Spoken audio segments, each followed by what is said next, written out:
What fictional death are you still not over? Wilson in Castaway. Tom Hanks made you believe a volleyball was a supporting actor, and when he floated away and Hanks just completely was destroyed, it was so heartbreaking. Can't believe I had to scroll this far to find it. They really made us SOB over a volleyball. If you watch the scene carefully, you can see exactly all the artistry that went into that. The way Wilson is shot, like a person, with the camera at water height, looking just above the water, as he bobs away and we can't get to him, Tom Hanks' agonizing cries, the emotional music. It's a whole tapestry of artistry. Interesting sidebar, Tom Hanks was on a talk show and said people always used to yell "Run Forrest Run" at him, but now they just yell Wilson.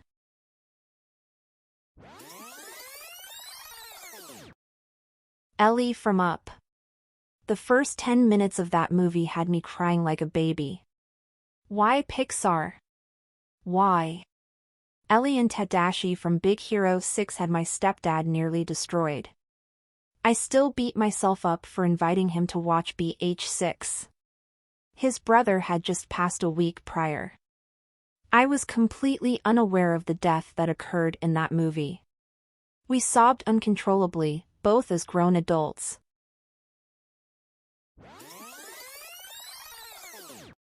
Oberyn Martell. Today is not the day I die. Oberyn Martell, the day he died. What are you gonna do, crush my head with your bare hands? Man whose head was crushed with bare hands. I thought this would be above Ned Stark. You could see Ned's death coming, but Oberyn was so damn close to winning. I was so sure he was gonna win. Tyrion being main, the Mountain being a minor big bad, Oberyn's whole arc being his vengeance. Literally the moment he said, "I will be your champion," I'm like, oh okay, this is how Tyrion is getting out of this. I didn't even consider Oberyn losing. Then he did. My jaw dropped. You nailed it. He was literally standing up for the little guy and he still got his skull imploded. I was just so unprepared for it. I just sat and was quiet for a few minutes after the end of the episode. He kinda wasn't though. The only real reason he went into the fight was because he knew he'd be fighting Gregor. The fact that Tyrion was being charged with a crime he didn't commit, or was there at all, was incidental. Additionally, in the books Oberyn was well known for being a scumbag during combat by using poisoned weapons, which he carried over into the show by doing the same thing. He died because he wasn't there to defend Tyrion or preserve justice. He wanted to punish Gregor and Tywin, which is why he refused to deliver a killing blow. He wanted Gregor to admit that he committed horrific acts against Elia Martell and her children on the orders of Tywin, which everyone already sort of knew he did, and because of that he died. If he had been fighting for good causes, he would have killed Gregor the first chance he got. The sort of thing that made the first seasons of Game of Thrones so good.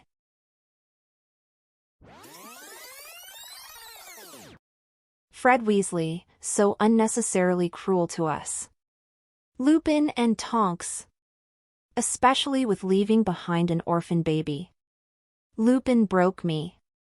Tonks didn't deserve it either, but poor Lupin finally had something good. Man, serious. Talk about never had anything good up until the final few moments. Talk about fleshed potential. Talk about a complete lifetime of betrayal and torture. And we actually got to see it. Feel it. Watch it through Harry's eyes. Remus and Tonks and Fred were flashes and aftermaths. We were in Harry's head when the light left Sirius's eyes.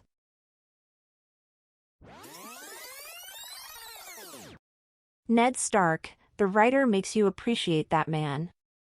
Then just up and kills him. MFR should have been a warning. Ned Stark was a good man, the centerpiece of the show. He would have been a fair and just king. Oh, wow, okay, so that's not going to happen. Now Rob, he's young, well-liked, has the same sense of honor as his father. Well, aside from that one girl, now he'd be a good kinger. Well then. Okay, Tommen, so he's very young, but doesn't seem to have been corrupted and gone mad like his brother, with Marjorie at his side, as a foil against his asshole of a mother, he would damn it. Tommen was just a very gentle boy, the only one in the family not to become an asshole. Gets to marry Marjorie and then, light of the seven.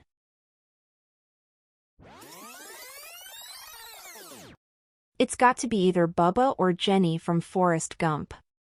Forrest running into enemy fire yelling Bubba. I got to save Bubba. That was his best good friend.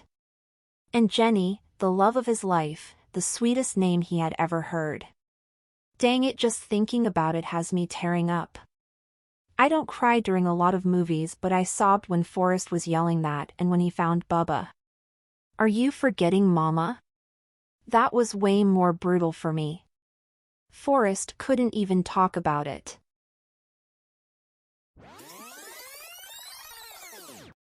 Wash from Firefly. So goddamn sudden. I didn't see Serenity in theaters, but apparently people had to be removed from the theaters at opening because they were freaking out over his death. Ah. Curse your sudden but inevitable betrayal. Damn onions. It sucks, but this is how it'd happen in reality. Unceremoniously, suddenly, and with no regard for plot armor.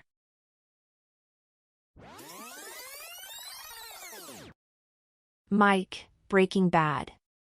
Hank's death also rocked me. This is the one I was looking for. Hank is such an ass, but he's somehow still a lovable ass. He didn't deserve the way he went out. He went out like a badass though.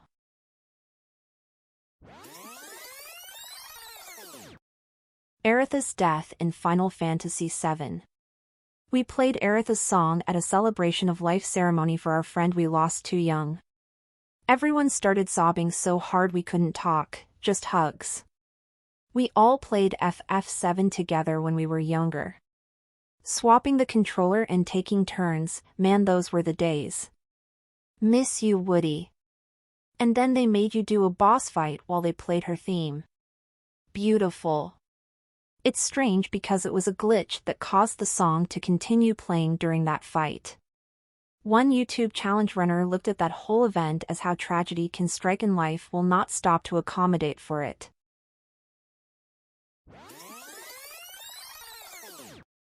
Tony Stark. Robert Downey Jr.'s Iron Man / Tony Stark is 90% of the reason people watched so many damn Avengers films. That performance was a masterwork. He was Tony Stark, and Tony Stark was the most watchable Avenger. And I am Iron Man. Iron Man, and our DJ's portrayal of him, is what built the MCU. Before the first Iron Man, Marvel was struggling with their movies. They were making things like the crappy 2003 Hulk. Without Iron Man and our DJ, they are struggling once again. I like the MCU, and even I admit I haven't watched a film since Endgame. Cap and Tony were too good.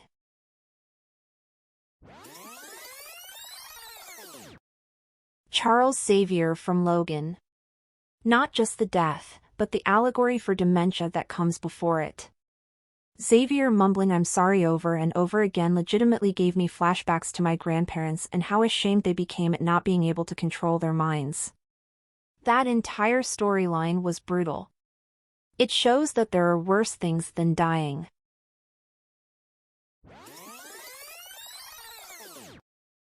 Han Solo.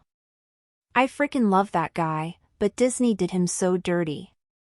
Of course I'm upset about his death, but I'm also mad that they thought something like that was fitting for a character like him. Wait.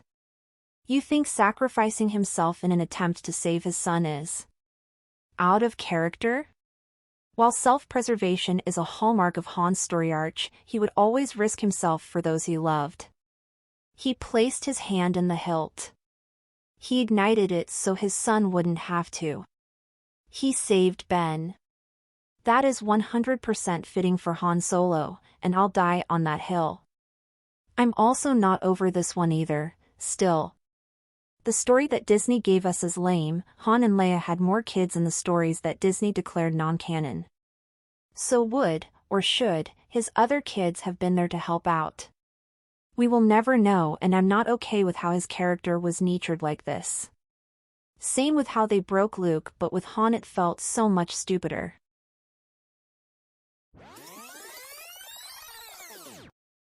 Prim in the Hunger Games. I was an avid reader as a child, and they were my first big kid books.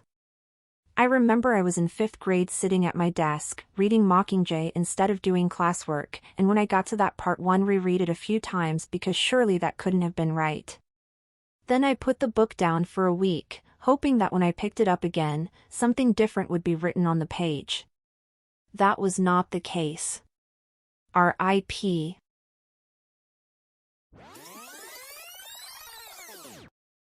Please like and subscribe for more daily content.